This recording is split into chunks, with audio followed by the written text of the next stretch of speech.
Un désert aride où le sable brûlant avale les imprudents.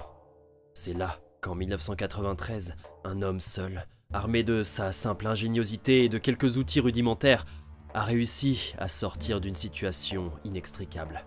Cet homme s'appelle Émile Leray et il a réussi à transformer une 2 chevaux brisée en une moto de fortune, une monture mécanique qui l'a aidé à sortir des sables du désert.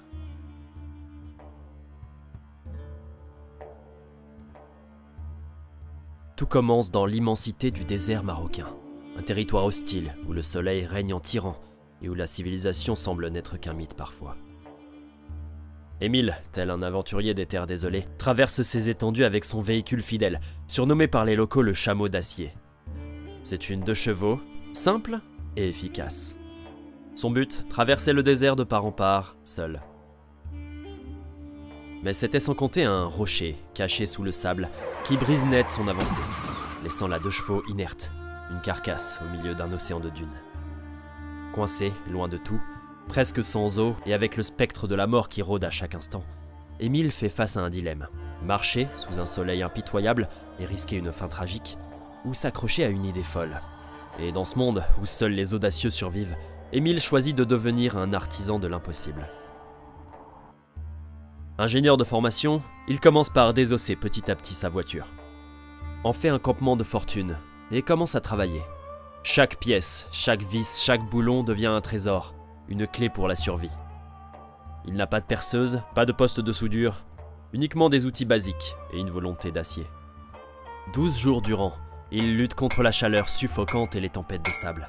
Ses mains, noircies par la graisse et écorchées par le métal, donnent naissance à une machine improbable. Le cadre est raccourci, les 3 roues encore valides sont réassemblées sur un châssis bricolé, et un siège est improvisé à partir du pare-choc arrière. Même le système d'allumage est déplacé au guidon, donnant à cette moto un air de relique technologique d'un âge atomique révolu.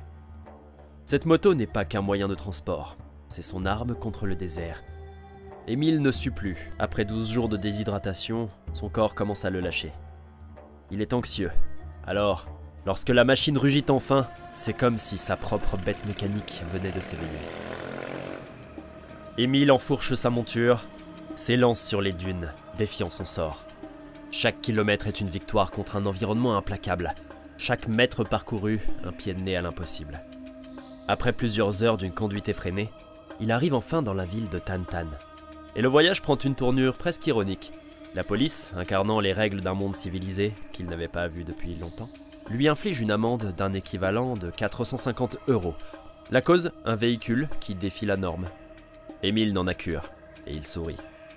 L'amende n'est plus qu'un détail, face à l'expérience inoubliable qu'il vient de vivre et sa victoire contre le désert. Les talents de modificateur mécanique d'Émile ne s'arrêtent pas là. En 2006, il repousse encore les limites et il transforme une autre 2 chevaux en un bateau pour traverser le fleuve Sénégal. Le chameau d'acier d'Émile Leray restera dans les mémoires. L'épopée de cet homme dans le désert ardent n'a rien à envier aux univers fictionnels de Fallout ou Mad Max. Et si vous avez aimé la vidéo, n'hésitez pas à vous abonner, à liker et commenter pour plus de chroniques mystères.